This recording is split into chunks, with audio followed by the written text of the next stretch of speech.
Bonsoir à toutes et à tous.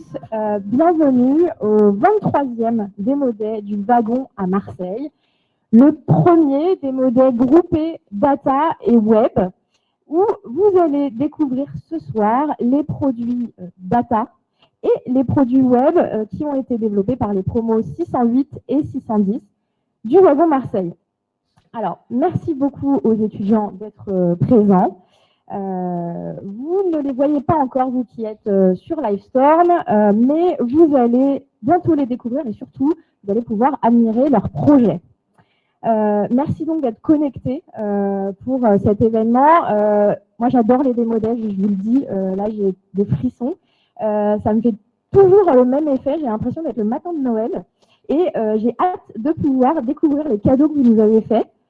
C'est une soirée très particulière pour nous, mais c'est aussi évidemment une soirée très particulière pour nos étudiants, vous, parce que c'est la fin de vos 9 semaines de formation, mais c'est surtout la concrétisation de vos projets, la première concrétisation de vos projets avant de vous lancer sur vos propres projets perso et voler de vos propres ailes. Je me souviens de certaines conversations avec certains étudiants.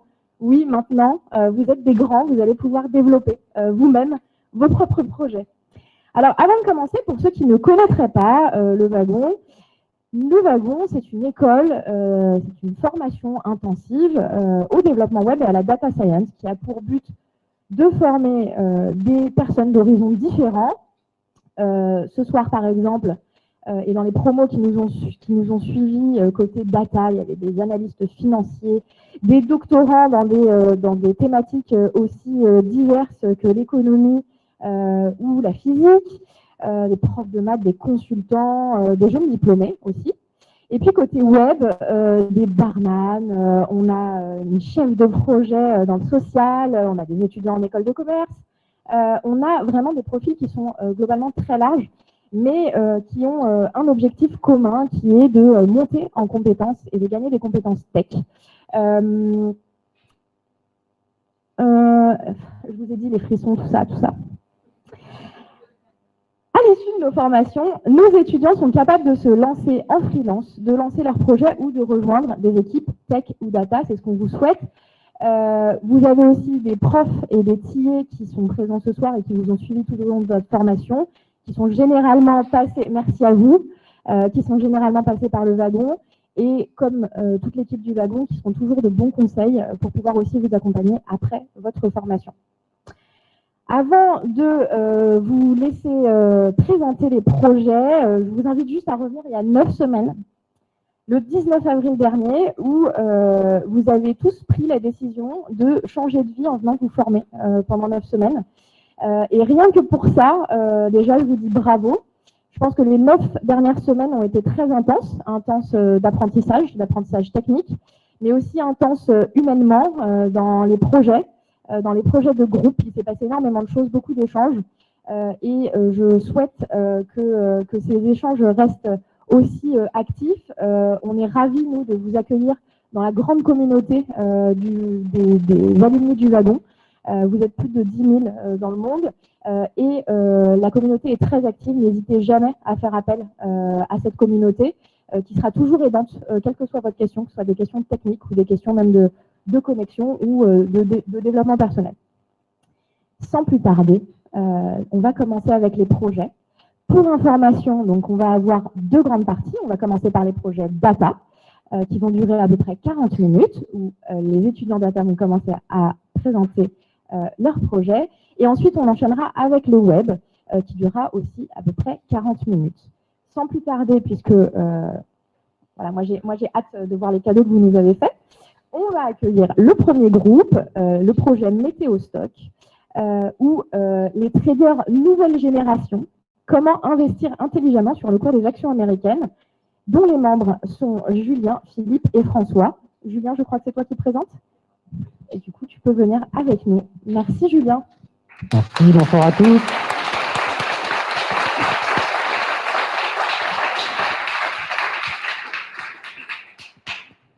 Voilà, donc le projet c'est Météostock. J'attends juste que la préparation démarre. C'est bon? Alors, notre projet, c'est Philippe qui a eu l'idée de le faire. C'est un projet sur le marché financier et le cours des actions sur les marchés américains. Donc, les enjeux de notre projet, ça va être développer une application pour permettre aux utilisateurs de cette application d'investir de manière intelligente sur les valeurs des actions futures. On a décidé, nous, de prédire les valeurs sur une tendance de 1 mois, donc à partir du 18 juin jusque dans 1 mois. La difficulté, c'est d'avoir des modèles stables, des modèles qui ne vont pas descendre quand le cours de l'action va monter, et inversement, évidemment. Et le but de notre application, au final, c'est pouvoir agrandir votre portefeuille d'actions et gagner de l'argent. Le challenge que représente ce projet, c'est évidemment la volatilité des données.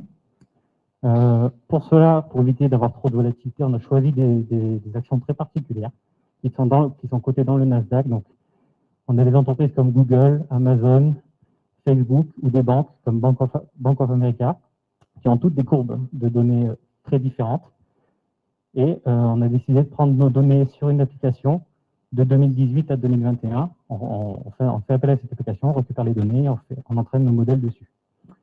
Les données sont très incertaines et très volatiles, dans le sens où, pour un exemple, ceux qui suivent le foot, par exemple, il y a 4 jours, le joueur, donc Cristiano Ronaldo, a pris 2 bouteilles de Coca-Cola lors d'une conférence de presse, lors de l'Euro, a pris les bouteilles de Coca, les a déposées hors du champ de la vidéo.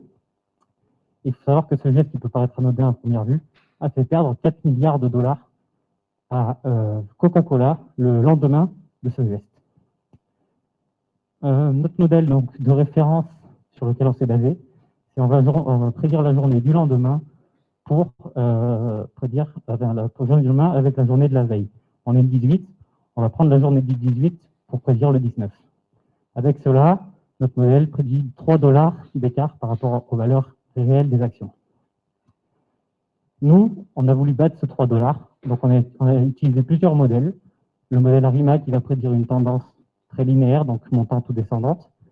Le modèle LSTM qui va utiliser un réseau de neurones.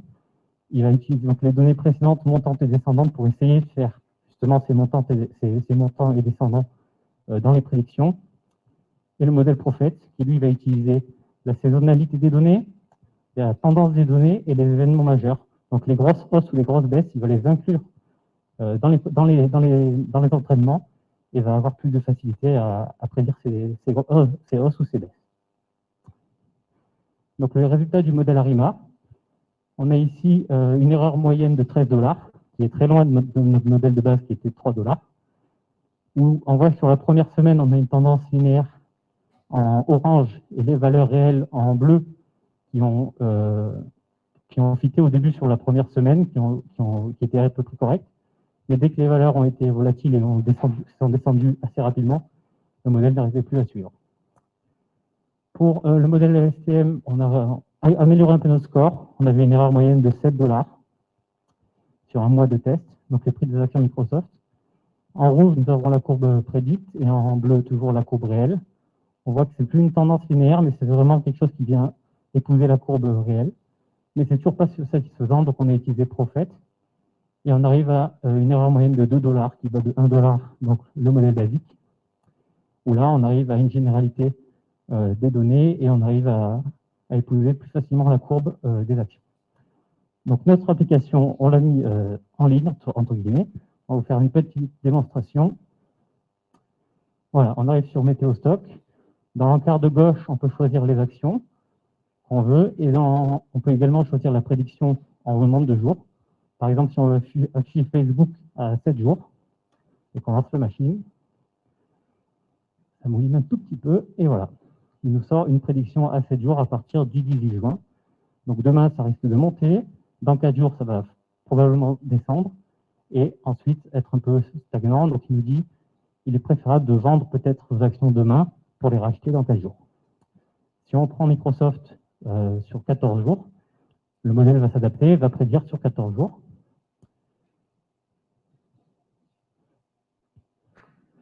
Là, sur Microsoft, on va voir que c'est très différent. On a utilisé un autre modèle qui est adapté à Microsoft et il va prédire une courbe montante. Donc, il est peut-être préférable d'acheter pour Microsoft aujourd'hui et vendre plus tard. Et un petit dernier exemple pour montrer que le modèle s'adapte sur un mois avec Carlyle Group sur 28 jours. Donc là, il y a une tendance complète sur un mois, avec aujourd'hui le cours le plus haut, une grande descente dans les 20 prochains jours. Donc il est peut-être temps de vendre aujourd'hui et potentiellement racheter dans 20 jours, parce qu'on voit qu'il y a déjà une remontée qui est prévue par notre modèle. Voilà, donc je vous remercie. Je vais inviter Philippe et François à venir avec moi. Et je vous remercie pour votre attention.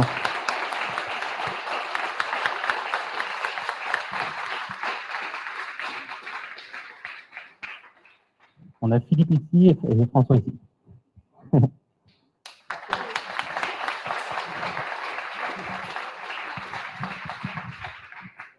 Merci, merci. Et j'invite le groupe Tram Impact, Evan, Dan, Marie, Arnaud. Je crois que c'est Dan qui présente. Je vous invite à venir sur scène présenter votre projet Tram Impact pour expliquer les différents impacts économiques et démographiques suite à la ligne de tram T1 à Nice en collaboration avec l'IMRED. Merci.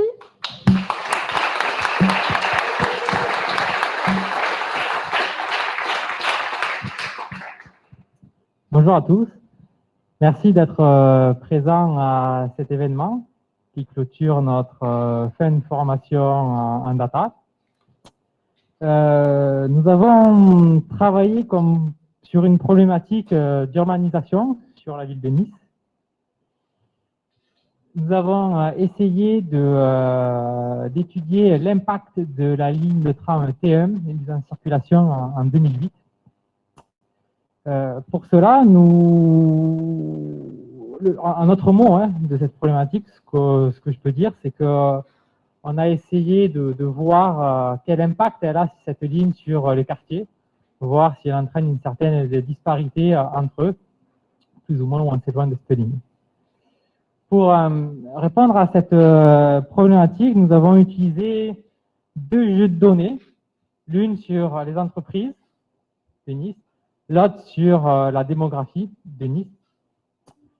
Le jeu de données était assez hétérogène, avec des données sur les entreprises telles que la nature de ces entreprises, les effectifs, la date de création. Sur la démographie, nous avions le nombre d'actifs, le nombre de chômeurs, etc. Donc nous avions beaucoup de variables. Et l'un des challenges, ça a été justement de pouvoir les traiter de manière efficiente. Et pour cela, je vais donner la parole à Dan qui va vous expliquer notre méthodologie.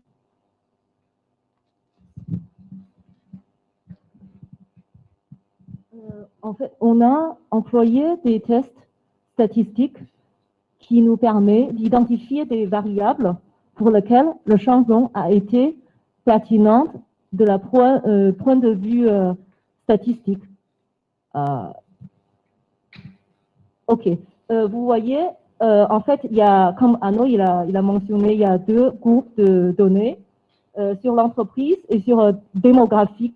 Alors, on a observé une croissance sur la création des entreprises dans la catégorie comme entreprises d'activité juridique, entreprises de restauration.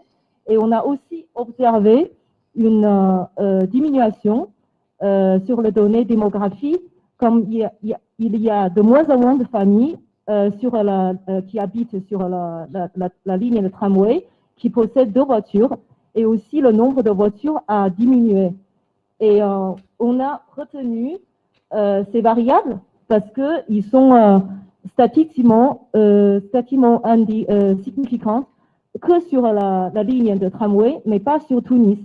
Alors, sur ce diapo, on a vu, en fait, c'est indiqué par ligne rouge, la ligne de tramway, et le couleur bleue, peut-être ça ne se voit pas très bien, la couleur bleue signifie une diminution entre l'année 2006 et l'année 2016. Couleur bordeaux qui signifiait une croissance. Donc, on voit que au long de la ligne de tramway, il est tout bleu. Donc, c'est une forte changement qu'on a observé. Alors, depuis le début du projet, on a compris que nos données se composent de nombreux paramètres, autrement dit features. Pour surmonter cette complexité, on a eu besoin d'utiliser des utiles pour regrouper, synthétiser et prioriser les paramètres. Sinon, ça serait hors de capacité humaine de les analyser tous ensemble manuellement. Pour y arriver, la direction était d'utiliser une méthode de réduction des dimensions, autrement dit la complexité, qui s'appelle PCA.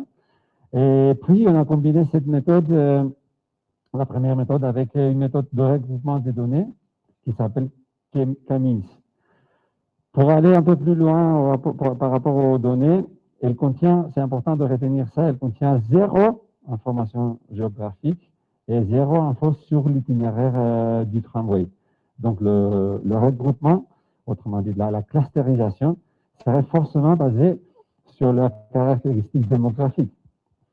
Le seul élément spatial qu'on a eu était que chaque ligne de nos données correspond à un code IRIS, qui est le système qui partitionne la France en quartiers équivalents pour faire les recensements. Alors, une fois qu'on a eu les résultats, c'était le temps de voir où se trouve sur la carte les quartiers de chaque cluster, et surtout en relation avec le tramway. Et donc, voilà, on voit que les algorithmes eux-mêmes ont regroupé les quartiers du tramway. Et grâce à ce résultat, on voit qu'ils partagent, les quartiers du tramway partagent les mêmes caractéristiques. Et en plus, les modèles donnent des regroupements comparables pour les recensements de 2006 et 2016. On voit une légère répartition des quartiers de 2016, mais la majorité des quartiers restent groupés. Merci et je donne le relais à Marie pour les conclusions.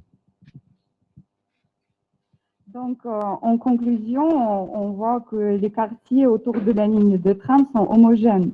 Et on a pu identifier ça à la base de notre algorithme de non supervisé. On voit que les quartiers sont divisés en plusieurs groupes et on identifie un groupe autour de lignes de tram. Donc, c'est en fonction de leur positionnement par rapport à la ligne de tram.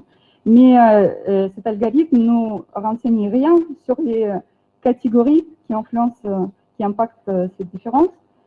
Donc, on a fait le test statistique pour identifier quelles sont ces caractéristiques. On a trouvé que la ligne de tram favorise la création des barres et réduit, par exemple, le nombre de voitures dans les quartiers où la ligne passe. Clairement, il y a d'autres facteurs qui impactent ceci, mais pour lesquels on n'a pas de données, donc on ne peut pas contrôler. On ne peut pas conclure sur la causalité des effets. Ça reste une question ouverte. Et en ce moment, Nice développe un projet de la construction de la ligne de tram 4. Et ça serait très intéressant de voir, de répliquer les analyses pour voir si on peut valider notre méthode, est-ce qu'on peut obtenir les mêmes résultats et on peut mettre en évidence des effets discriminatoires de la construction de nouvelles lignes. Voilà, j'invite mes collaborateurs, Ivan, Dan et Arnaud, pour vous remercier pour votre attention et à très bientôt.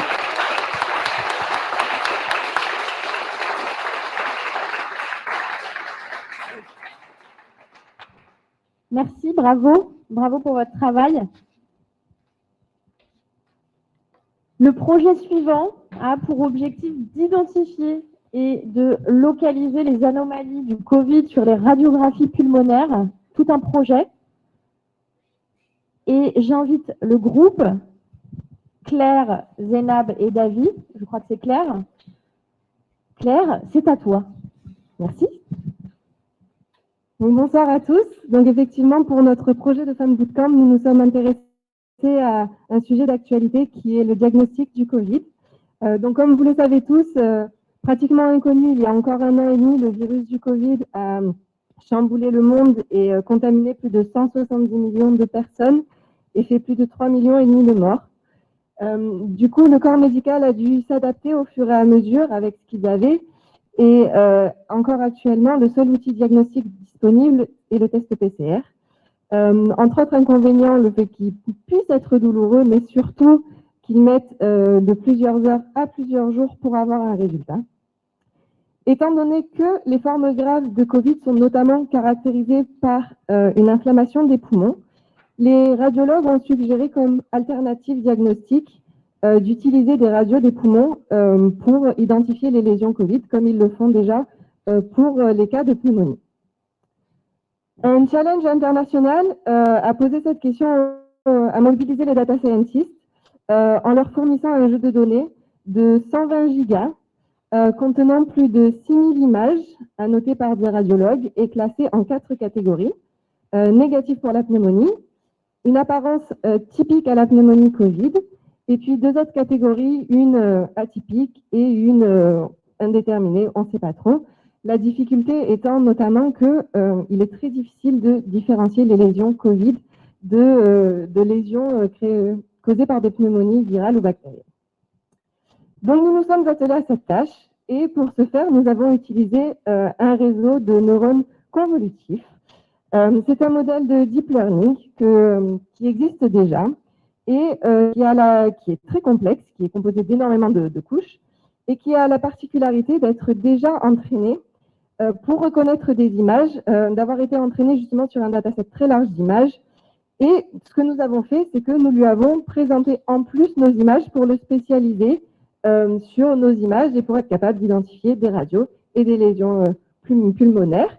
Et ce que nous avons fait, c'est qu'après avoir entraîné notre modèle et avoir des résultats relativement convenables, nous avons créé une application qui permet d'utiliser ce modèle pour faire des diagnostics. Et je vais laisser la parole à Zénab pour qu'elle vous présente l'application.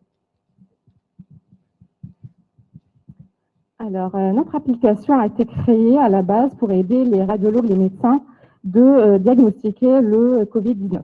Puis après, on a pu améliorer cette application pour qu'elle puisse être utilisable et accessible pour le grand public, les médecins, les radiologues et les patients.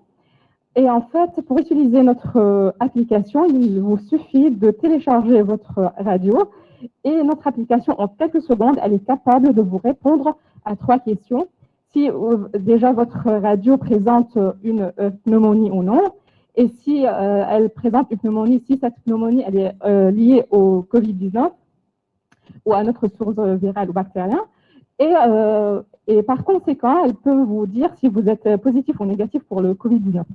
Alors, on va faire la démonstration ensemble sur notre application. Voilà.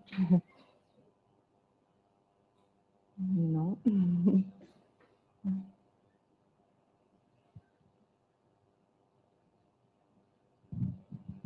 Voilà, c'est l'interface de notre application. Alors, on va télécharger une radio et après, en quelques secondes, notre appli vous affiche la radio et vous sort 3 informations. La première information, c'est pour les radios et les médecins, elle classifie cette radio si elle est négative pour la pneumonie typique, atypique ou intermédiaire.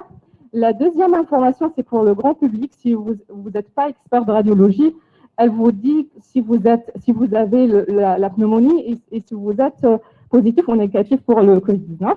Et une dernière information en bas, s'il vous plaît, c'est juste pour vous montrer la performance de notre modèle pour comparer la prédiction de notre appli et la classe réelle de la radio.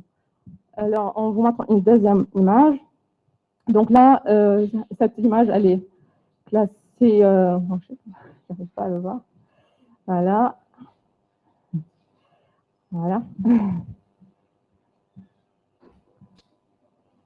Voilà, donc cette radio, elle est classée par notre modèle comme étant négatif pour la pneumonie et négatif pour le Covid-19. Et effectivement, l'état réel de notre radio est négatif, donc notre modèle est quand même performant et nous permet de sortir une prédiction en quelques secondes et éviter le test PCR qui est douloureux et qui prend des heures ou parfois des jours pour sortir les résultats. Et ça, c'est grâce à la data science. Et voilà, merci pour votre attention. J'invite Claire et Davy à me rejoindre.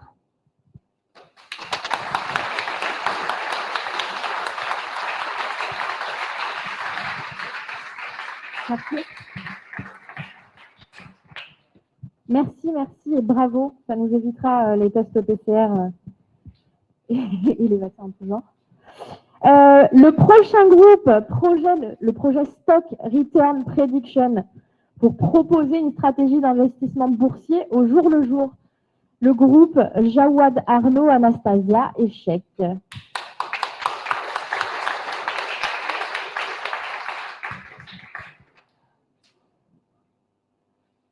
Alors, bonjour à tous et à tous.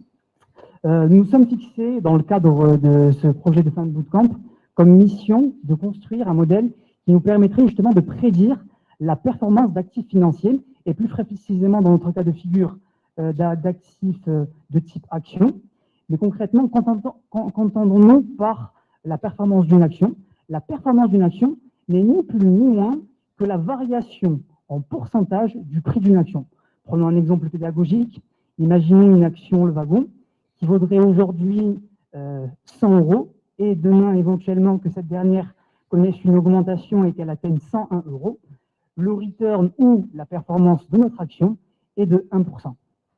Afin de justement de mieux cadrer notre projet, notre analyse s'est reposée sur un indice boursier, l'Eurostock 50, qui regroupe 50 sociétés issues de la zone euro.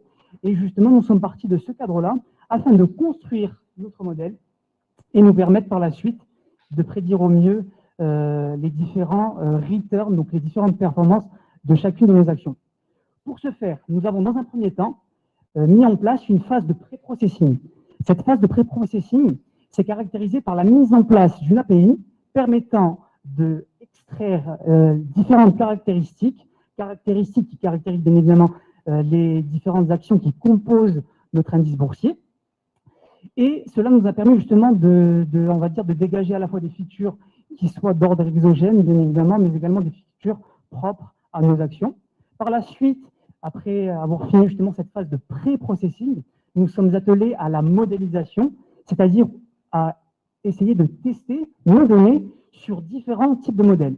Donc nous avons divisé cela en deux catégories, donc des modèles dits de machine learning, des modèles vraiment très statistiques, comme le modèle ARIMA, mais également le modèle GARCH, qui est très utilisé dans le domaine financier pour justement caractériser la volatilité des différents actifs financiers. Et côté, on va dire, deep learning, sur des algorithmes dont la complexité est à la hauteur justement des réseaux de neurones humains. Et dans notre cas de figure, nous avons utilisé les CNN et les RNN. Ces quatre modèles nous ont permis d'obtenir donc des prévisions, donc des estimations de performance de nos différentes actions. Et dans une volonté d'amélioration, nous avons, on va dire, regroupé ces différentes prévisions afin d'éventuellement d'améliorer l'accuracy de nos différents modèles. Et le problème auquel on s'est heurté, c'est le fait que dans le cadre de notre problématique métier, les marchés financiers sont par nature très volatiles et non linéaires. Ce qui a fait que, on va dire que la prédiction de la performance, donc du return d'une action, s'est avérée très difficile. Pour cette raison, parmi les 4 modèles de départ que nous avions, nous avons choisi celui qui nous présentait les meilleurs résultats en termes de performance.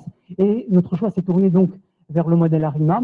Et à présent, nous allons vous présenter une application de trading qui utilise justement ce modèle-là pour prédire le return de nos différentes actions. Donc, le modèle ARIMA a été notre meilleur modèle en termes de prévision.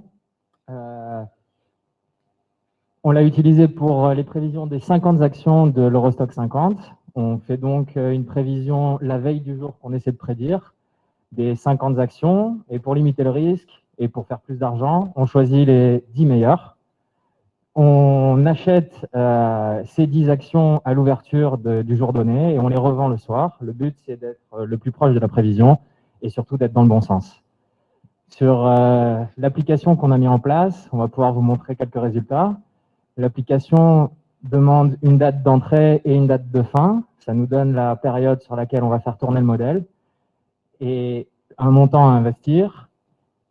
Et on choisit pour chaque jour, du coup, les 10 meilleures performances. Là, on peut visualiser ce qui s'est passé sur un jour. Donc, à gauche, les prévisions de notre modèle. À droite, ce qui s'est réellement passé dans la réalité. Là où c'est de même couleur à gauche et à droite, c'est que le modèle a été bon. Il a prédit une baisse et il s'est passé une baisse. Il a prédit une hausse et il s'est passé une hausse. Le modèle est assez bon. Les prévisions sont assez écartées, comme vous le voyez dans le petit tableau, le petit chart qui est en dessous. Mais en règle générale, il tape juste. La première ligne, par exemple, n'est pas juste. On prédisait moins 3%. Finalement, il y a eu 1% de hausse, mais on a eu un peu de chance. Le cours a bougé pendant la nuit et au final, on fait quand même une performance sur ce jour-là et sur cette action SAP. Vous allez me dire que j'ai choisi la meilleure journée. Non. Voilà l'évolution du portefeuille. Donc, on démarre avec 30 000 euros et jour après jour, on augmente le capital. Et vous pouvez suivre le montant engrangé dans le graphique qui est en dessous. Courbe bleue et courbe jaune. Courbe bleue, c'est la prédiction. Donc, ça reste quand même assez fiable. Deux bémols à ce modèle qui marche plutôt bien. Le premier, c'est qu'on a choisi des périodes où il n'y avait pas de crise financière. Si ça avait été le cas, on n'aurait pas du tout obtenu ce genre de résultat. Et la deuxième chose, c'est qu'il n'y a pas de frais de transaction. Donc, comme on achète et qu'on vend tous les jours, la banque nous croque une bonne partie de nos gains à la fin de la journée et à la fin de la simulation, on arriverait à zéro. Voilà. Je voulais remercier et féliciter Anastasia, qui a été notre chef de Deep Learning, les modèles de neurones, et Ashek, notre machine à outils qui nous a résolu tous les problèmes informatiques. Bravo à tout le monde.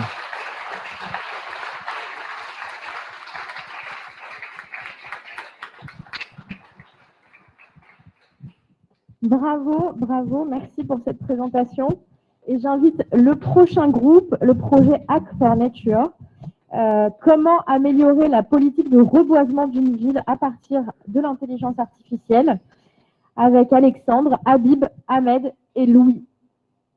Vous êtes prêts? Let's go!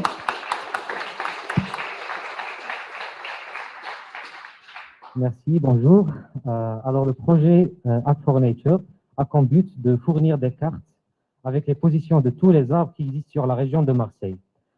L'intérêt majeur d'avoir ces cartes-là est de mieux organiser le travail d'entretien de ces arbres-là. Et ce qu'on a fait, c'est qu'on a pris un modèle deep learning qui existait déjà et qui avait comme but, qui avait comme fonction de détecter les arbres sur les images satellites des forêts des États-Unis. Ce modèle deep learning, on l'a réentraîné sur la région urbaine de Marseille et là, il peut faire la même chose avec cette région. Et là, on va expliquer comment tout ça marche.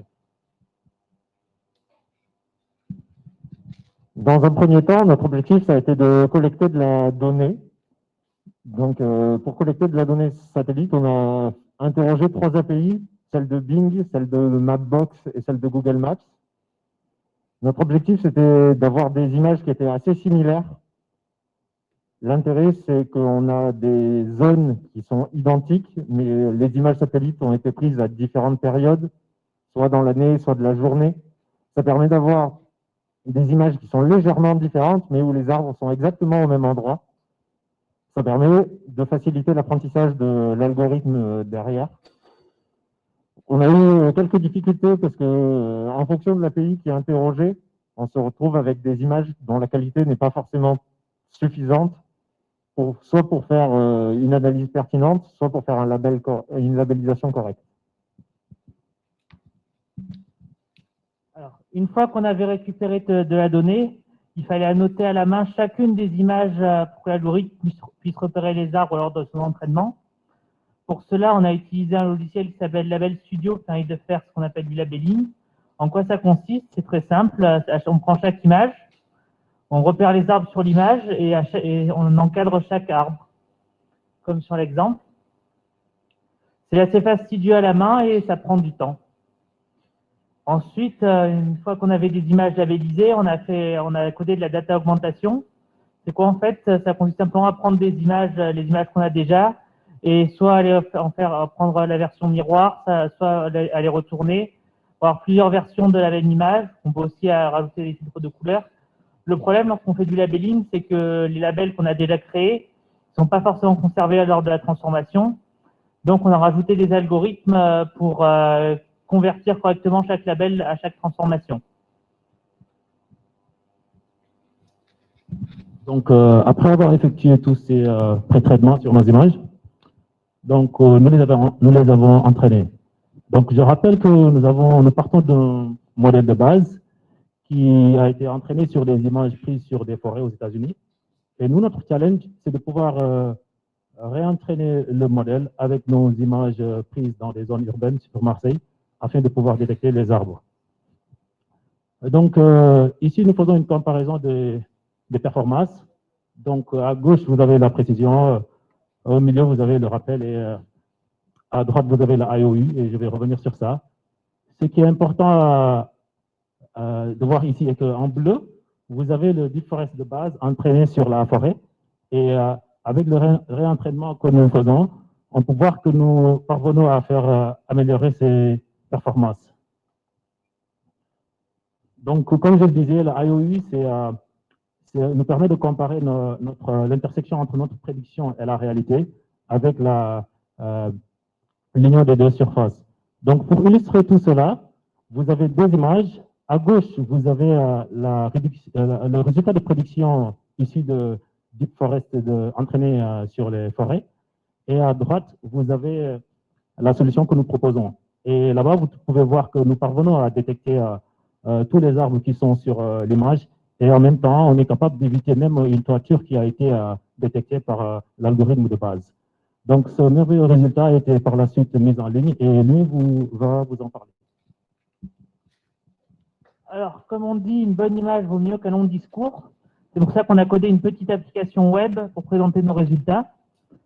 Alors, cette application est très simple d'utilisation. On entre une adresse dans Marseille, dans la barre de recherche, et l'algorithme va chercher des images, va nous chercher une image centrée en plus ou moins sur cette adresse.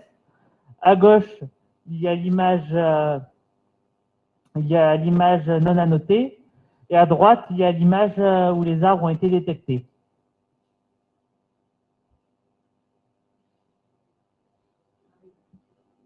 Ça prend un peu de temps, les Google Cloud Run ne charge pas les images très vite.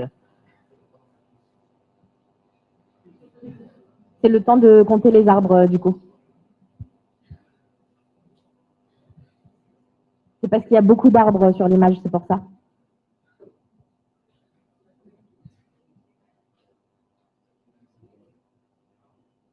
Ça arrive. Ah.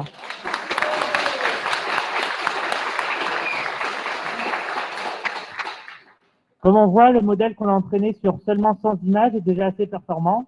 Il arrive très bien à repérer tous les arbres qu'il y a sur l'image.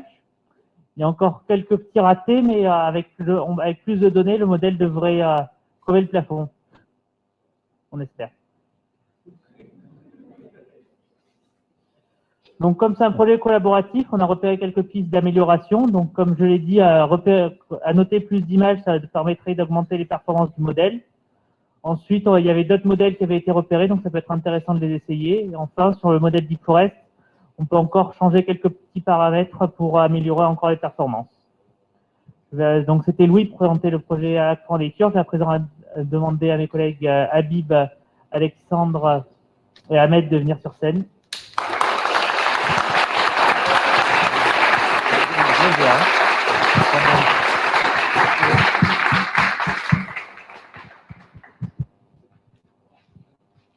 Bravo, merci. Le prochain groupe, le groupe de Daria, Arina et Xavier, a travaillé sur un modèle dont l'objectif est de savoir si on peut analyser les sentiments de fans de foot à partir de leurs tweets. Xavier, c'est à toi.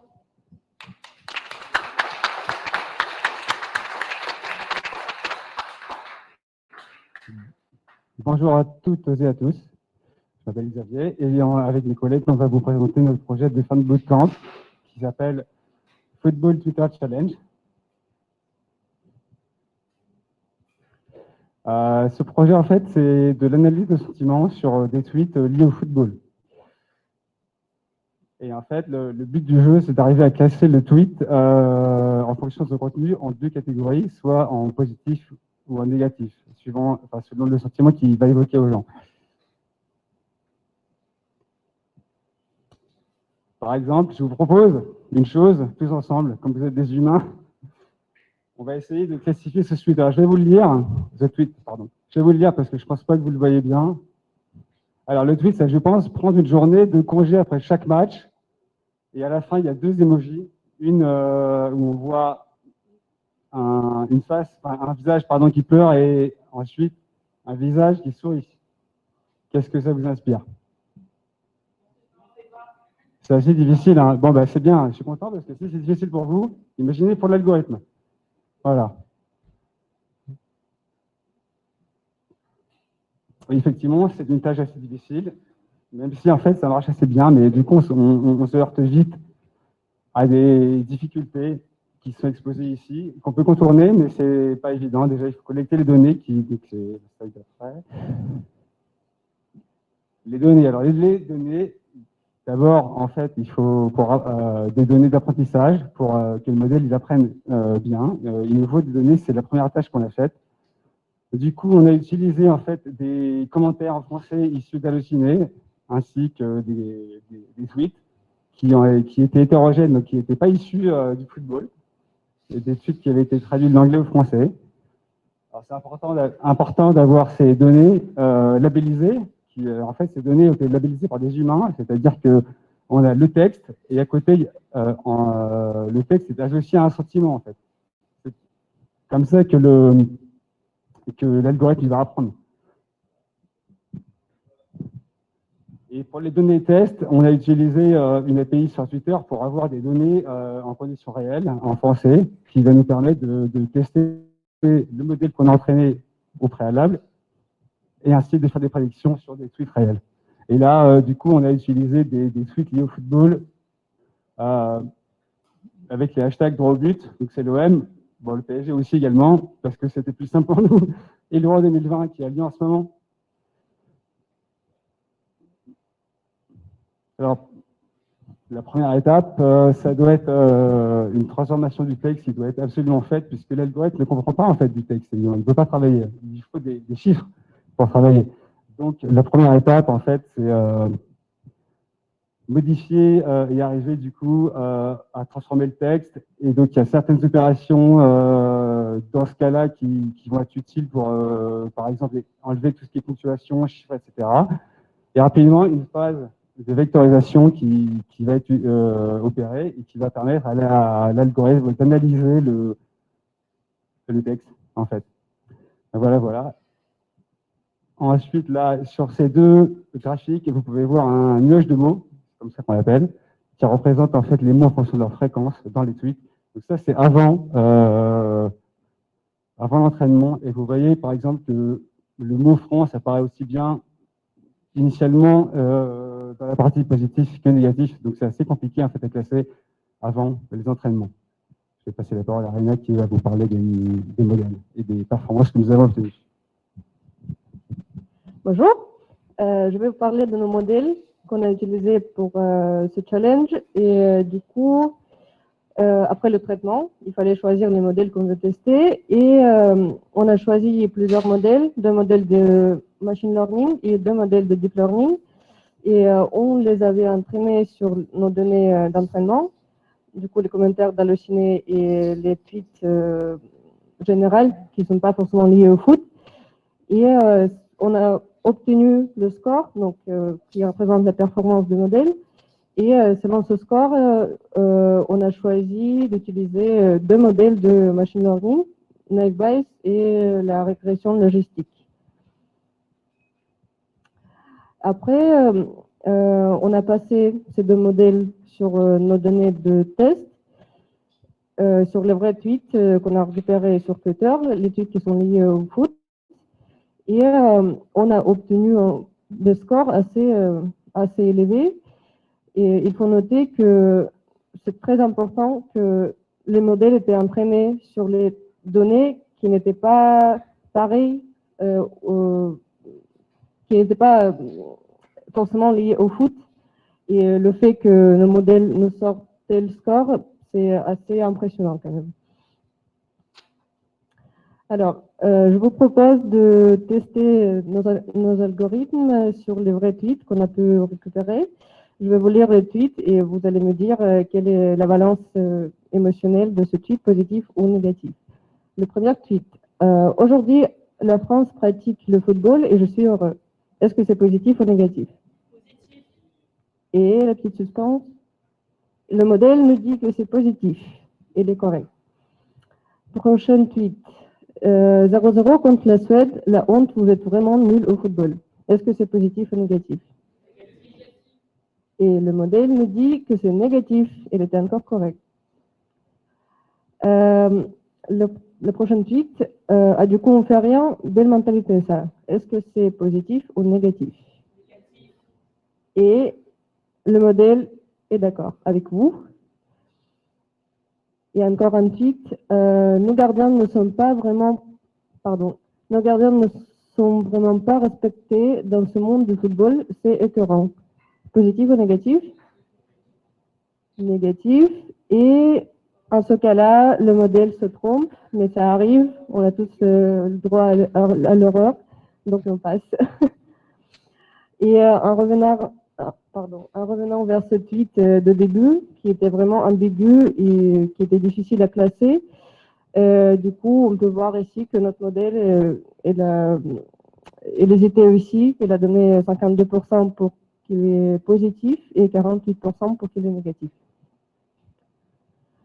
Et pour terminer, on peut dire que le score n'est pas idéal, mais il est assez élevé vu toutes les complexités de la tâche. C'est un bon résultat, on est content. Merci pour votre attention. Et, avant de partir, je voudrais inviter Daria et on va se présenter. Du coup, on était trois. Daria, moi, Arina et Xavier. Merci beaucoup.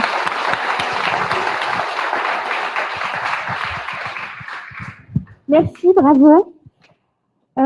Pour ce projet, le prochain projet, le projet Marseille Digital Dream, dont l'objectif est de savoir si une machine peut rêver et si un algorithme est capable de créer un rêve. Pierre, c'est à toi.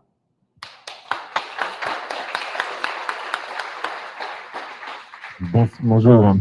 Effectivement, pour notre projet, nous avons cherché à répondre à la question de Philippe Cadic. Est-ce que les androïdes rêvent de moutons électriques? Pour commencer, essayons de définir ce qu'est un rêve. Comment se produit un rêve? Un rêve, c'est une expérience visuelle, entre autres, des associations d'idées inconscientes et la production d'images par notre esprit.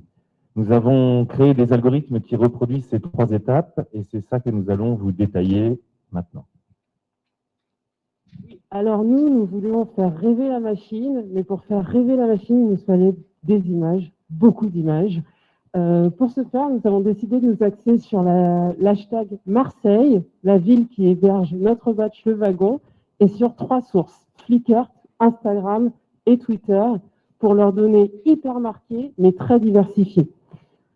Pour accéder à ces trois sources, nous avons utilisé une API qui est une Application Programming Interface.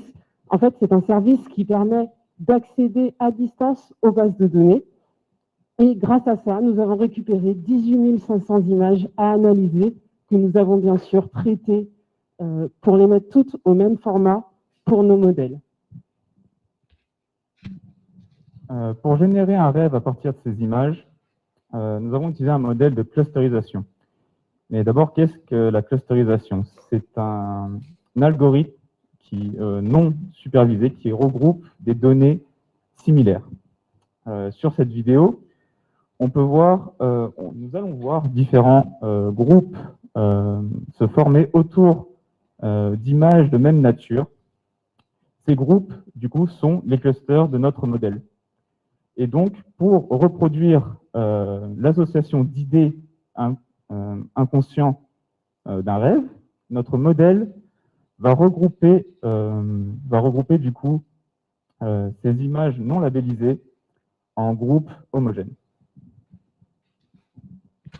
Ce regroupement d'images se fait en plusieurs étapes. D'abord, nous avons utilisé l'analyse en composant principal, qui est une méthode linéaire de réduction des dimensions.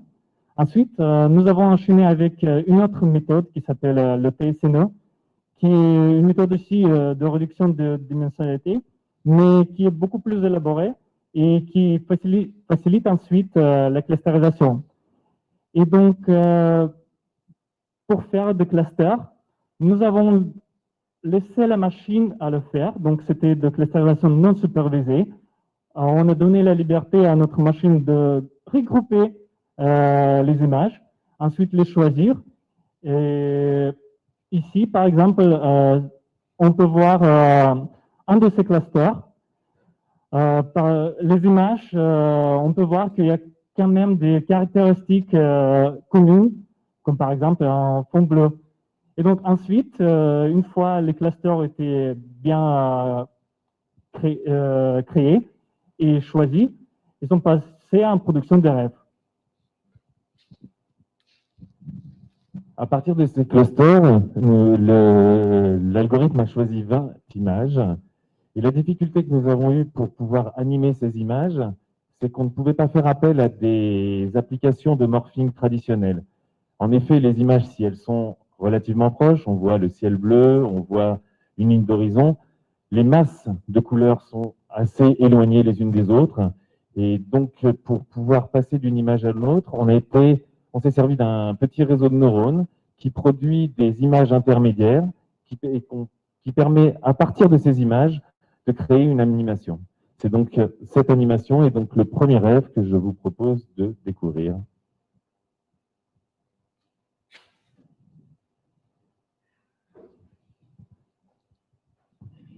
Tel que vous pouvez le voir, les images sont relativement éloignées les unes des autres, mais on voit que les masses de couleurs vont se retrouver. On arrive à avoir finalement une animation qui est relativement fluide d'une image à une autre. Voilà, pendant que je vous laisse découvrir le rêve, je vais rappeler mes collègues, Alexei, Romain et Jessie. Je suis Pierre et je vous remercie.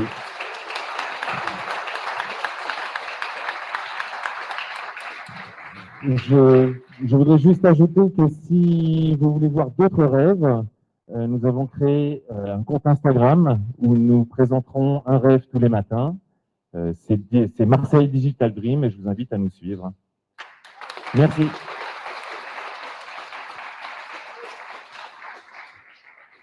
Merci Pierre, merci toute l'équipe. C'est vraiment top et perso, je vais suivre ce compte immédiatement. Petite question, est-ce que Lia poste elle-même sur Insta? Ah oui, on a dit pas de questions, pardon Jessie, désolée. Merci beaucoup à tous les étudiants de data. On finit avec ce dernier projet, ce très beau projet onirique autour de l'IA. Et on va enchaîner sur les projets web. La spécificité des étudiants web, en tout cas une des spécificités comparées aux étudiants de data, c'est que pour la majorité d'entre vous, vous ne saviez pas coder avant de venir. En ça, je pense que on peut déjà vous féliciter pour les excellents projets que vous avez sortis. Sans plus tarder, je vais appeler le premier groupe session avec Guillaume qui va nous présenter le projet en quelques mots session. ça facilite tes trajets pour tes prochaines sessions de surf. Vas-y Guillaume.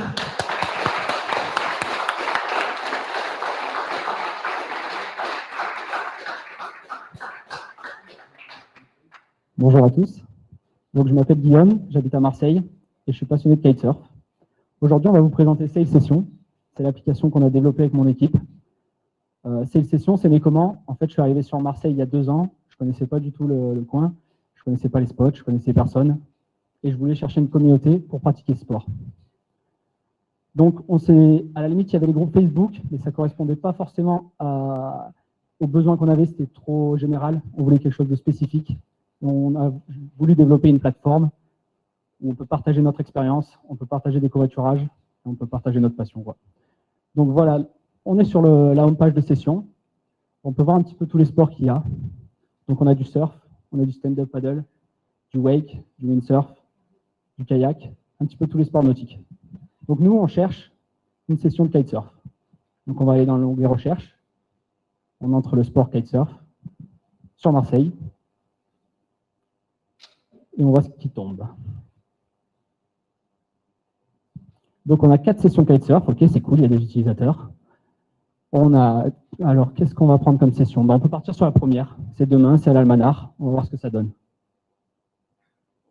Donc là, on a des détails sur la session, on a la carte, on voit un peu où est le spot, c'est bien, on le découvre. On a une petite description. Après cette semaine de boulot, il y a du bandesk qui se lève, venez me rejoindre à l'Almanar. On peut voir le profil de Paul. C'est celui qui a créé la session, donc on va aller voir ça de suite. Donc Paul, qu'est-ce qu'on dit sur Paul? Paul, il commence le kitesurf, il a envie de trouver une communauté, il y a quelques commentaires, super session, très bon moment à refaire au plus vite. Bah, il a l'air cool ce Paul, moi je pense qu'on va aller réserver ça, donc on revient sur la session. Alors ce qui est cool avec cette application, c'est qu'on n'est pas sur l'échange monétaire. On est passionné des sports nautiques, c'est à la cool, on va plutôt proposer de rapporter les bières. Ok, donc j'apporte les bières, je réserve. Et on tombe sur notre tableau de bord. On voit qu'on a une réservation en attente. Paul doit être sur l'eau, pardon. On va continuer le déroulement de cette application. Donc ce qui est bien fait, c'est que ça nous propose de créer notre session, l'histoire des utilisateurs complets. Donc on va créer une session. Alors, moi là, j'ai vu que ce soir, il y avait de la houle qui est rentrée sur la Ciotat. Donc ce que je propose, c'est qu'on fasse une petite session stand-up paddle juste après la présentation. Il va falloir se dépêcher. Donc stand-up paddle. Petit titre accrocheur pour qu'on ait plus d'utilisateurs qui nous rejoignent. Donc, Stand Up the Wave. Lieu de départ, Marseille. Lieu d'arrivée, la Ciotat. Je vous montrerai mon spot secret après. Le nombre de places. On a 3 places. J'ai un camion, on pourra mettre les surfs à l'arrière. C'est cool. L'heure de départ, 19h. On se dépêche de faire la présentation et on y va. Heure de retour, 23h, couvre-feu oblige. Et donc, on met une petite description. Je précise que j'ai un camion, que j'ai de la place, que ça va être cool.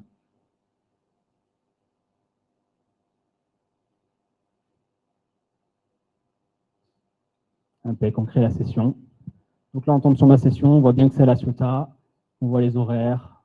Il y a une petite description. Il y a mon profil, c'est top. Ah, on peut voir que j'ai une petite notification. On va aller voir ce qu'il y a dans la messagerie. Ça doit être Paul qui m'a répondu.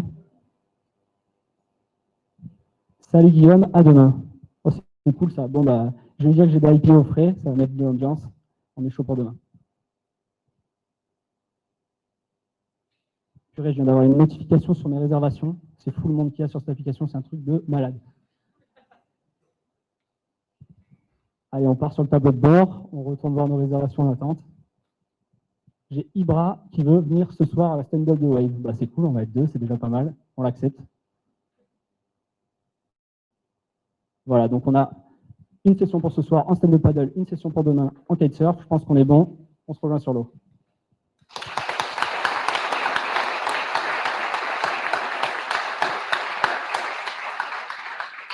Et alors, comme j'ai dit, cette application, elle ne s'est pas faite toute seule. On était une bonne petite équipe de kite riders. Donc, je vais appeler le premier, le spécialiste du SEO, du référencement et du contenu, Ibrahim.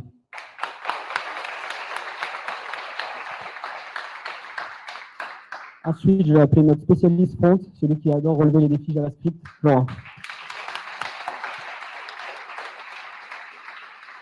Et enfin, le générateur d'idées, celui qui veut une ambiance, Pierre.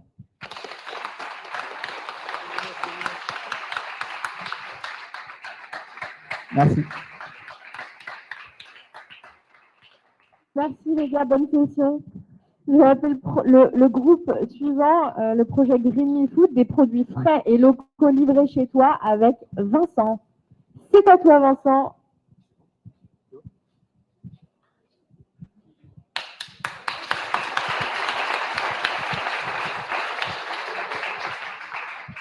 Hello, je m'appelle Vincent et aujourd'hui je vais vous présenter Green Me Food. Green Me Food, c'est un site internet qui vous permet de commander des produits bio, de saison et issus de producteurs ou de fabricants locaux, sous forme de paniers livrés chez vous mensuellement ou de manière hebdomadaire. En fait, Green Me Food est né à Paris dans les rayons d'un Carrefour. J'étais un peu perdu entre les marques, les catégories, les labels. Je ne sais pas pour vous, mais en tout cas, je fais attention à ce que je mange et j'essaie d'avoir, même si je porte des Converse, une conscience écologique. En fait, j'étais perdu, je ne savais pas quoi acheter et au final, à la fin, en passant la caisse, en rentrant chez moi, j'étais un peu déçu de ce que j'avais acheté. Du coup, je me suis dit, pourquoi pas avoir quelque chose, un site internet, une marketplace, pour pouvoir acheter ce que je veux finalement. Du coup, j'ai profité de déménager à Marseille, la plus belle ville du monde selon moi, et de commencer le wagon pour rassembler une équipe et développer ce projet. Du coup, ça tombe bien puisque en fait aujourd'hui, le premier anniversaire de Green Me Food, en fait, ça vient d'être lancé. Du coup, bienvenue à Green Me Food. Et d'ailleurs, en plus, pour inaugurer Green Me Food, j'ai décidé de tous vous inviter à un barbecue chez moi la semaine prochaine. Comme ça, vous pourrez aussi tester les produits et la livraison. Et vous pourrez me juger en même temps. Ok. Du coup, pour commander sur Green Me Food, c'est très simple. J'ai envie de découvrir ma région et du coup, les catégories de produits. Si Green Me Food veut bien. Un peu caractériel. S'il te plaît, Green Me Food. Ok. Donc là, j'ai les différentes catégories qui s'offrent à moi et pour un bon barbecue, il faut aussi, je pense, de la viande. Désolé pour les végétariens. On passera aux légumes après. Ok. La viande, je vois qu'il y a pas mal de références. Produit par Jean-Jacques, éleveur, à Malocène. Magnifique. Super. Bon, je pense que je vais mettre la côte de bœuf dans mon panier. Ensuite, je vois qu'il y a un saucisson. Ok. Doumé, éleveur, en Corse. Ok. En plus d'être aimable, ce Doumé, je pense que son saucisson a l'air d'être bon. Du coup, je vais le mettre aussi dans le panier. Magnifique. Bon, pour plaire aux végétariens et pour quand même accompagner un bon barbecue, il faut aussi des légumes. Donc, je vais aller dans les légumes. Ok. Je vois qu'il y a pas mal de références. On va commencer par les tomates. Ok, cool. Je vois qu'il y a des oignons. On va aller dans les oignons. Ok. Bon, il commence à faire chaud. On sent pas très bon. Je prends pas souvent des douches. Du coup, j'ai envie de tout miser sur la bonne lessive. Je vais voir si Green Me Food peut m'en fournir. Ok. Je vois qu'il y a de la lessive bio. Magnifique. Je commande. Et en fait, le port du masque m'a fait réaliser que j'ai plutôt mauvaise haleine. Du coup, je vais commander du dentifrice. Ok. Ah bah c'est cool, il y en a sur Green Me Food. En plus, c'est un producteur à Marseille. Ah non, une productrice, Sixtine, super. Ok, je pense que j'ai toutes mes courses, alors je peux aller au panier maintenant. Ok, trop cool. Du coup, là, j'ai un petit récap de ma commande avec le total. Bon, pour le barbecue, j'ai besoin de tous les éléments juste une fois. Par contre, je pense que je vais avoir besoin du dentifrice toutes les semaines, pourquoi pas. Et de la lessive, bon, tous les mois. Ok. Super. Ok, donc quel est mon total pour juin? 43,95 €. C'est super. C'est bio, c'est de saison, c'est pas très cher. Ok. Bon, étant donné que le barbecue est le week-end prochain, j'aimerais bien me faire livrer jeudi, du coup, comme ça les produits seront frais. Et étant donné que je serai en vacances, enfin, passer la certification, je serai chez moi entre 9h et 11h. Ok. Et mon adresse 46 rue Papeti. Ok, magnifique. Donc, maintenant, je sais qu'un livreur à vélo me livrera mes courses, de la lessive tous les mois, du dentifrice 4 fois par mois, oui, 4 fois par mois, à vélo, chez moi, directement chez moi. Voilà. J'espère que ça vous a plu. Ce projet, c'était un projet personnel et j'espère le développer plus tard, après le wagon. Et ce projet n'aurait rien été, surtout dans une équipe de choc que je vais appeler maintenant sur scène. Du coup, je vous propose de les applaudir très fort. Dans un premier temps, il y aura Cyril. C'est lui qui a codé les petites fraises qui m'ont volé la vedette. Thomas, le couteau suisse. Et Théo, la force tranquille. Merci beaucoup.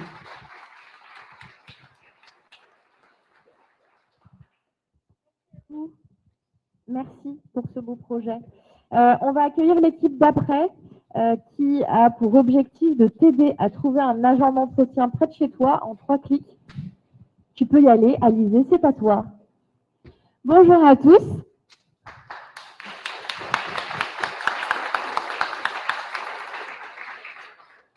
J'espère que vous allez bien parce que moi, pour être honnête, ça va pas trop.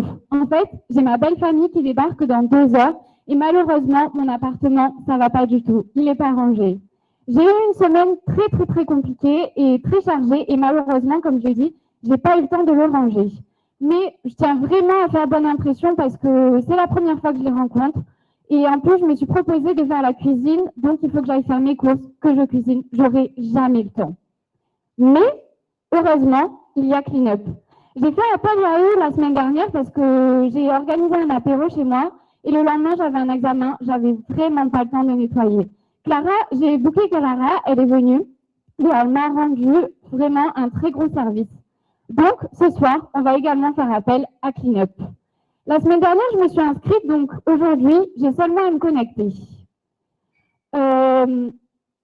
Donc, comme je l'ai dit, j'ai seulement à me connecter et j'aimerais plutôt chercher un agent d'entretien à Marseille parce que je voudrais quelqu'un qui soit proche de chez moi.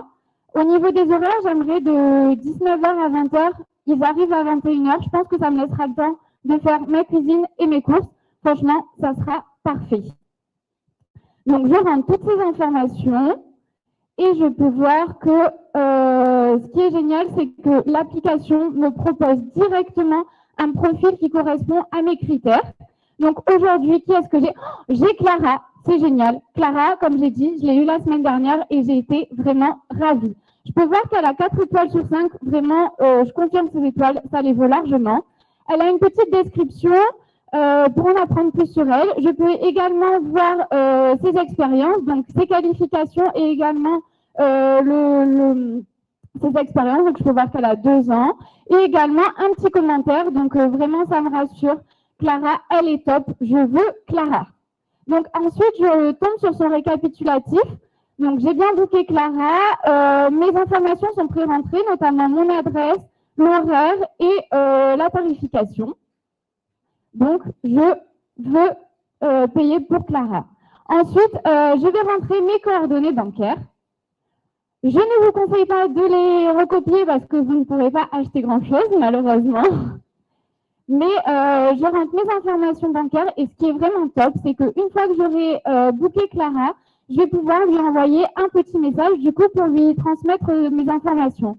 On avait déjà fait ça la semaine dernière et c'était top. Je lui avais indiqué que mes clés étaient sous le paillasson et elle avait pu les récupérer et faire le ménage, donc c'était trop bien. Donc j'arrive sur mes réservations à venir et je peux voir que j'ai bien booké Clara. Je vais lui envoyer un petit message pour lui dire que cette fois-ci je serai là. Donc je me rends sur le chat et je lui dis bonjour Clara, je serai là à 19h, donc comme ça on pourra se revoir. Donc, je lui envoie mon petit message, vraiment trop bien. J'espère que Clara, génial, Clara a été très réactive, elle m'a répondu, top, noté, franchement, c'est top. Je me sens soulagée, je vais pouvoir passer une super soirée, je vais avoir le temps de faire mes courses et ma cuisine, ça va être trop bien. Mais vu que j'ai un petit peu de temps, je me dis, je vais laisser quand même un commentaire à Clara parce qu'elle a été top. Donc, je décide de lui laisser un petit commentaire. Donc, sur mes réservations passées, je peux lui laisser un avis. Donc, je vais lui mettre 5 étoiles sur 5 parce que, comme j'ai dit, top, rien à redire. Et pour les commentaires, je dis merci Clara, je recommande. Et je peux donc lui laisser un petit avis. Et je peux voir que mon avis a bien été pris en compte. Donc, vraiment, merci Cleanup. Grâce à vous, je vais passer une très bonne soirée. J'ai une petite question à vous poser. Est-ce que ce genre de situation vous est déjà arrivé la semaine où vous êtes débordé et vous devez inviter des gens chez vous? Je suis sûre que ça arrive à beaucoup d'entre vous. Et en fait, à nous aussi, à mon équipe et à moi-même, on aurait bien eu besoin de clean-up ces 15 derniers jours. Et du coup, je les invite à monter sur scène. Alors. Du coup, Margot, notre couteau suisse, merci pour tout. Ensuite, Selma, la queen du front et des animations. Et Imran, le king du bac et de Hiroku. Merci encore.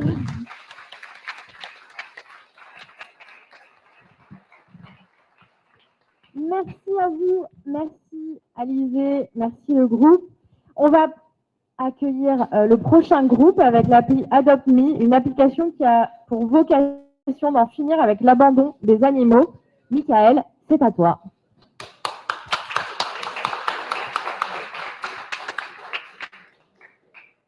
Salut à tous, moi c'est Michael et je viens vous présenter AdoptMe.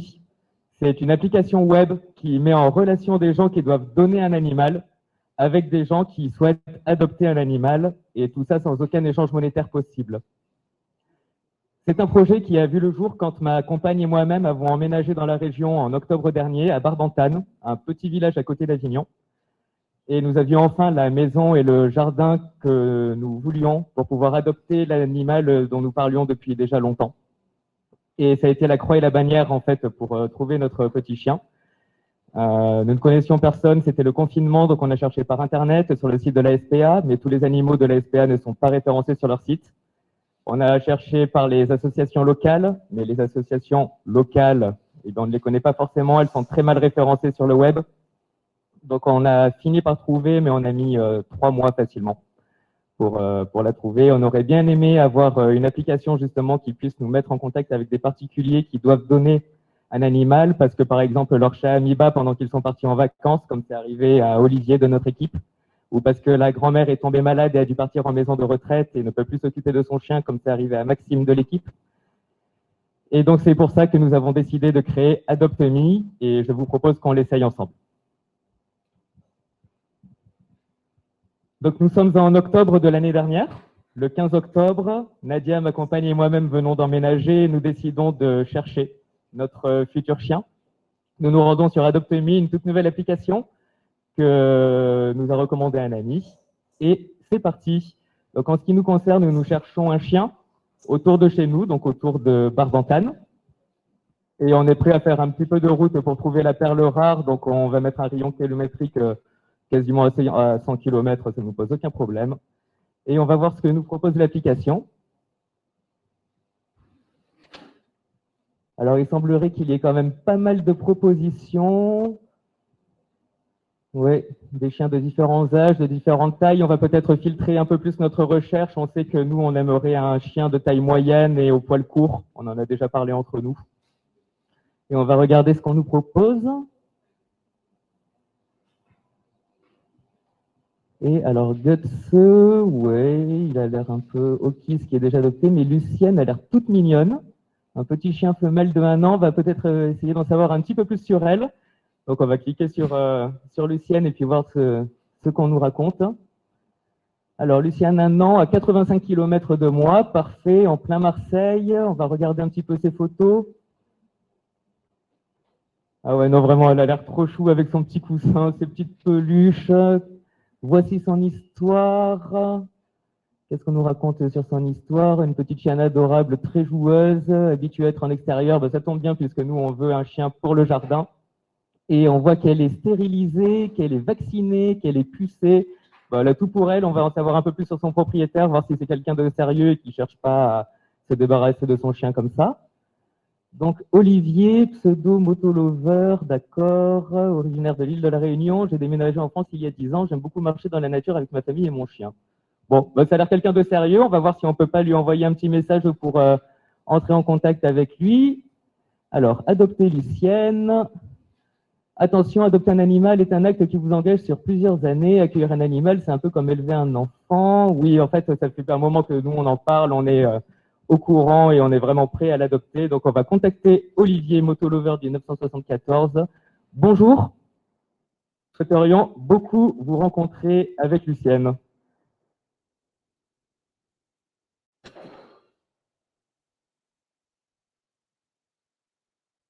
Et c'est parti, j'accepte les conditions et j'envoie mon message. Votre demande d'adoption pour Lucienne a été créée avec succès. Ben, nickel, je vais quand même regarder si dans mes demandes, il y a bien ma demande d'adoption. Oui, c'est tout bon, Lucienne est bien là, impeccable. Alors, je vais ouvrir la messagerie avec Olivier. Lucienne et motolover, c'est bien ça. Et eh ben, il m'a déjà répondu, bonjour, je viens de consulter votre profil et vous paraissez sérieux, souhaitez-vous que l'on se rencontre? Eh ben oui, parfait. On va tout de suite lui proposer. Je suis disponible ce week-end.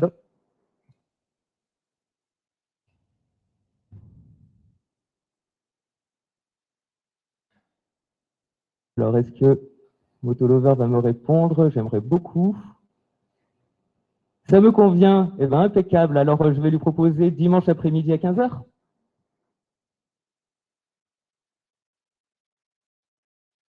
Je vous propose dimanche à 15 h.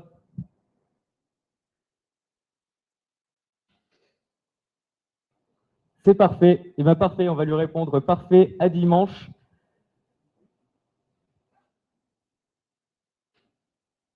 Et ça, c'est vraiment trop cool. Je vais pouvoir aller rencontrer Olivier, je vais pouvoir aller rencontrer Lucienne. Et en fait, là où je ne vous ai pas tout dit, c'est que nous avons adopté Lucienne. Et je vous présente, dès que la photo aura chargé, je suis désolé, la connexion Internet est un petit peu lente. Et voici Nadia, Lucienne et moi-même.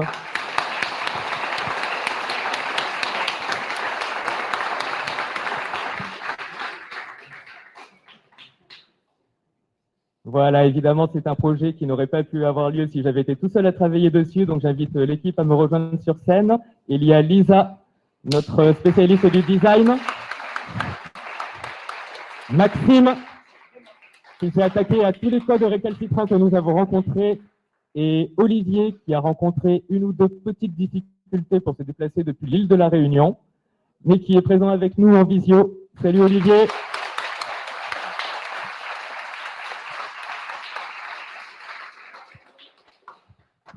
Voilà, merci à tous. C'est juste un tout dernier mot pour vous dire que c'est une application que nous souhaiterions vraiment développer par la suite. Donc, on en appelle à l'aide de tous ceux qui souhaitent nous aider. Il faut que ce soit pour nous donner des idées, que ce soit pour nous aider à financer, que ce soit des développeurs plus expérimentés. Voilà, tous ceux qui souhaitent nous aider, on est preneurs. Merci.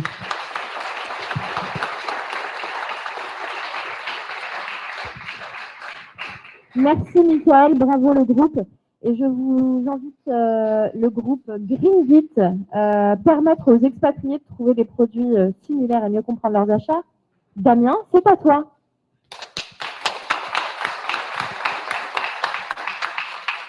Bonsoir à toutes et à tous. Je vais vous présenter aujourd'hui donc notre application Gringo. Le nom a un peu évolué depuis le temps. Donc Gringo en fait a vu le jour. C'est né d'une expérience que j'ai vécue il y a quelques années lorsque j'habitais en Chine. Je venais tout juste d'arriver, je commençais à peine à parler la langue. Et c'est vrai que lorsque je voulais réaliser des achats, c'était toujours un moment assez compliqué.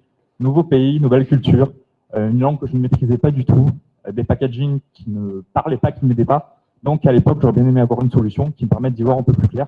Et c'est ce que nous allons vous présenter ce soir. Je vais vous demander de fermer les yeux quelques instants si vous le voulez bien. Donc, nous ne sommes plus à Marseille au wagon. Pour ceux qui sont distanciels, nous ne sommes plus, vous n'êtes plus chez vous. Mais vous êtes avec moi en Chine ce soir, à Shanghai, dans un supermarché.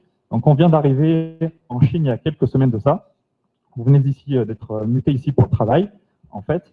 Et au début, même si vous consommiez des produits occidentaux, parce que c'était quelque chose d'assez rassurant, maintenant vous avez l'âme un peu plus aventureuse et vous souhaitez consommer des produits locaux. Donc vous allez dans un supermarché. Moi je sais que par exemple j'aime beaucoup les produits épicés, donc c'est ce que je vais chercher ce soir. Donc j'ai Clémentine avec moi qui a trouvé mon produit. Mon patron m'a parlé d'une application, donc je vais l'essayer.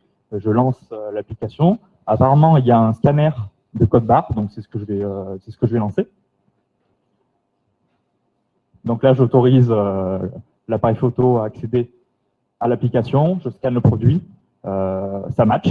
Donc je vois le nom, la petite description, donc ça correspond tout à fait à ce que je cherchais puisqu'il s'agit donc d'une huile, d'une sauce pimentée. Je vais également chercher dans les ingrédients pour voir s'il n'y a pas quelque chose qui serait contre-indiqué pour moi, on ne sait jamais. Non, tout va très bien. Moi je suis un peu méfiant également, j'aime bien voir les reviews avant d'acheter, savoir les avis des gens. Je vois qu'il y a à peu près 3-4 étoiles, les commentaires ont l'air plutôt engageants, donc ok, je vais acheter le produit. Quelques jours plus tard, je l'ai essayé. Il m'a convenu, donc je vais pouvoir laisser un commentaire également pour dire à la communauté voilà, que le produit m'a satisfait et apporter ma petite pierre à l'édifice. Voilà, c'est top, 5 étoiles, j'envoie et ça se publie instantanément. J'ai également, donc quelques années après, je rentre en France. J'ai des amis chinois qui vont venir me rendre visite. Ils sont assez gourmands. Je leur ai recommandé des biscuits, par exemple des gaufres au caramel. Donc là, ils sont dans leur chambre d'hôtel. Ils vont pouvoir également utiliser la barre de recherche. Donc ils vont taper gaufres au caramel pour chercher et voir un peu les produits que l'application peut leur proposer. Ça cherche. On y est presque. Voilà, on a trouvé un produit. Donc on va cliquer dessus, voir ce qu'on en pense. Là aussi, donc là c'est en français bien entendu, mais la fiche de produit serait dans la langue native de l'utilisateur. Je veux également que ça pousse des produits similaires, comme ça les personnes peuvent également découvrir de nouveaux produits, de nouvelles marques. Je peux également donc mettre en favori le produit, puisque pour le retrouver beaucoup plus facilement plus tard. Donc voilà, c'est fait. Je vais aller voir dans l'onglet favori, voir si c'est bien là. Au top. Donc je vais pouvoir, quand j'irai au supermarché, le retrouver beaucoup plus facilement. Donc, en somme, en fait, c'est une application qui permet aux expatriés et aux touristes en fait, de reprendre le contrôle, de comprendre leur nouvel environnement et de consommer plus localement avec des nouveaux produits. Voilà. Je vais donc demander à mon équipe s'ils veulent bien de me rejoindre sur scène, puisque je n'ai pas codé ça tout seul, bien entendu. Nous avons donc Clémentine, Stéphane, de Stéphane. Un grand merci à eux. Ils ont été autant à l'aise sur le front que sur le back. On a eu quand même pas mal de soucis, API, lecteur de code barre. Encore merci.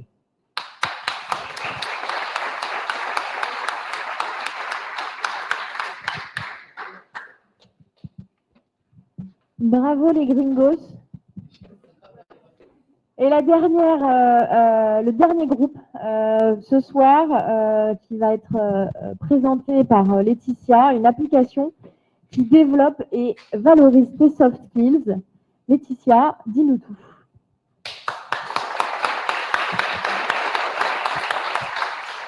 Bonsoir à tous. Alors ce soir, moi je ne vais pas vous parler d'une application, je vais vous parler de Bob. Bob, c'est vraiment un jeune que j'ai connu.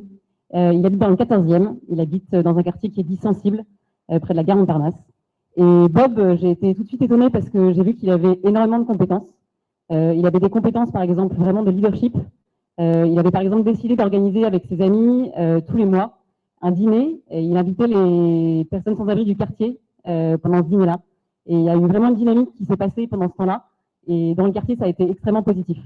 Donc ça, c'est un exemple. Il y en a d'autres. Il a, par exemple, appris tout seul à gérer une caméra et du matériel professionnel. Il sait monter des films. Donc ça, c'est quelque chose qu'il a appris tout seul, avec des tutos YouTube, avec d'autres amis. Un autre exemple aussi, c'est notamment le fait que dans ce quartier-là, il y avait souvent des contrôles de police. Et j'ai été témoin à plusieurs reprises que Bob avait vraiment des capacités de médiateur. Il savait calmer le jeu quand il y avait des plus jeunes qui commençaient à s'échauffer un peu. Il savait apaiser les choses. Et ça, j'avais vraiment été impressionnée. Sauf qu'il y a un mais. Le mais, c'est qu'aujourd'hui, Bob, son CV, c'est une page vide. Parce qu'il a décroché l'école à 16 ans. Et autre problème aussi, c'est que quand je demandais à Bob, qu'est-ce que tu sais faire, notamment pour l'aider à construire son CV. Il me répondait bah, rien. Et moi, j'étais témoin que c'était faux. Donc, c'est pour ça qu'on a décidé avec ma super équipe de développeurs juniors de développer l'application LeetUp qui permet justement d'aider les jeunes à identifier leurs compétences, à les valoriser et à les développer par le biais de challenges à réaliser dans la vie réelle. Et quand on réalise un challenge, on le poste sur l'application et on peut ainsi montrer tous les challenges qu'on a réalisés et augmenter notre niveau, on gagne des points. Et on peut ensuite montrer l'application à des employeurs et valoriser ainsi les soft skills qu'on a. Donc, je vais vous demander un petit effort d'imagination. On va imaginer pendant les 3 prochaines minutes que je suis Bob. Donc, je vais vous aider. Donc, salut, moi c'est Bob. Alors, Laetitia et son équipe de développeurs m'a parlé d'une application il y a 1 mois et je m'en sers aujourd'hui quasiment quotidiennement. Je trouve ça super et puis on a créé une super communauté avec les autres LeetUpers. J'ai justement réalisé hier un défi. Le challenge, c'était pour renforcer mes compétences en communication. Et on me demandait en 30 minutes de descendre dans la rue et d'aller aborder des personnes que je ne connaissais pas et de prendre un selfie avec eux. Donc j'avais l'objectif d'en contacter 4 et de prendre des selfies avec eux. Et j'ai réussi ce challenge, donc j'en suis très fière. Ça a été quelque chose qui a été en fait super sympa. Je stressais en amont et en fait ça s'est très bien passé. Donc je vais poster la photo de mon challenge réalisé, donc du défi communication.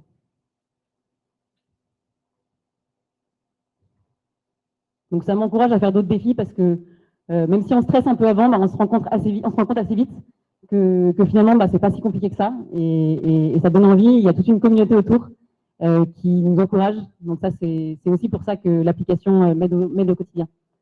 Ensuite, je vais essayer de développer d'autres types de soft skills. Je vais retourner dans mon profil et voir ce qui me manque parce que j'aimerais bien montrer, partager l'application sur LinkedIn parce que je cherche un emploi et justement je voudrais postuler et j'aimerais bien m'appuyer sur ce que j'ai pu réaliser via LeetUp. Donc je vois sur le graphique du haut que j'ai pas mal de choses. J'ai plusieurs points déjà en leadership, en communication. Il m'en manque peut-être quelques-uns pour tout ce qui est du travail d'équipe et l'adaptabilité. Donc je vais regarder quels challenges sont proposés pour pouvoir en réaliser. Donc je vais commencer à regarder autour du travail d'équipe ce qui est proposé comme challenge.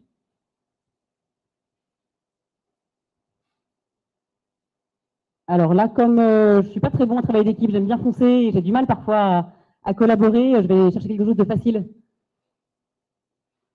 Et je vois, essaye un nouveau sport d'équipe, super, bah, je vais regarder en quoi ça consiste. Et je vois qu'il y en a d'autres qui l'ont fait, bah, je peux regarder les commentaires, voir ce qu'ils ont essayé. Bah, y a Lou qui dit c'est quoi comme sport, ça a l'air cool, et Léo qui répond du spikeball, je te conseille. Et bah, c'est une bonne idée, je vais demander à mes copains s'ils ont le matériel, ça a l'air d'être facile, et j'essaierai de faire ça dans la semaine ou le week-end prochain. J'enregistre le challenge, et puis je vais essayer de voir s'il n'y a pas un autre challenge, notamment dans adaptabilité, qui me permettrait de développer mes compétences. Alors, peut-être plus difficile là le challenge, parce que j'ai quand même pas mal de compétences là-dessus, puis je vais voir si je peux pas gagner plus de points, parce que plus c'est difficile, plus on a de points. Et je vois affronte tes peurs, ok, bon bah très bien, on va regarder ce que c'est. Affronte l'une de tes plus grosses peurs, saut en parachute, plonge avec des requins, adopte un serpent. Ouais, alors pourquoi pas, faudrait que je réfléchisse à ma plus grosse peur. Alors j'aime pas les piqûres, j'aime pas les seringues, ça m'a toujours fait peur. Peut-être que je peux essayer d'aller donner mon sang. Bah, je vais réfléchir à ça, parce que ça prend du temps quand même, c'est assez compliqué comme décision. Donc je vais l'enregistrer dans mes challenges, et puis je vais voir ce qui se passe derrière, et si j'arrive à le réaliser ou pas. Voilà. Donc, grâce à LeetUp, Bob a eu son premier emploi. Il a pu montrer notamment la charte à son employeur, et ça a été un sujet de discussion avec son employeur. Et il a été convaincu des compétences de Bob. Et tout ça, ça a été grâce à LeetUp et notamment à la super équipe qui m'a aidé à développer ce projet-là. Merci.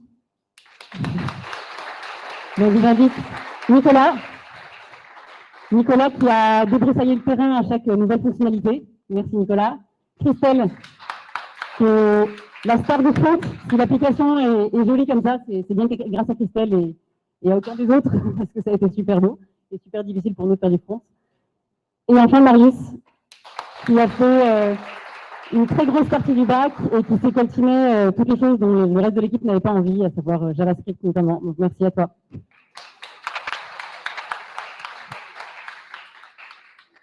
Et merci à Laetitia pour un management de folie.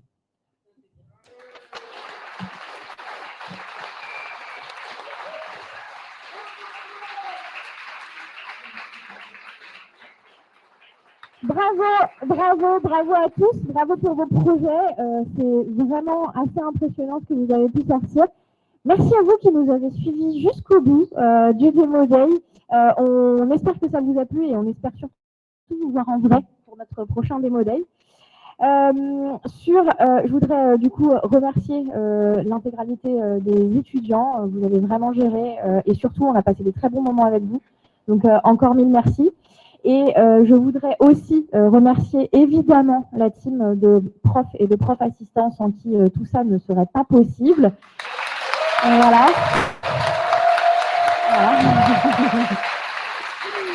C'est des battles, des battles d'applaudissements.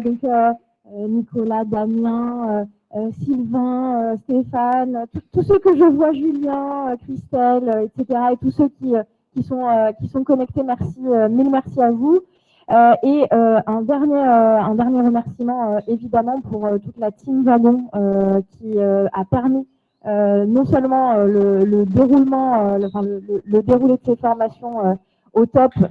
Donc un grand bravo, Pauline, énorme bravo, Clara que je vois, merci beaucoup, Lily, bravo, et bravo vraiment à toute l'équipe, Laurent, Manon, Mathieu, Louis, vraiment c'est top.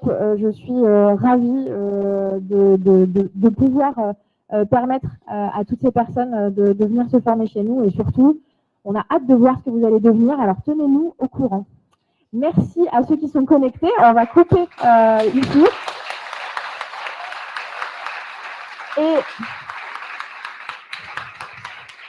Et pour les gens qui sont là, du coup, maintenant qu'on a coupé le livestream, il va plus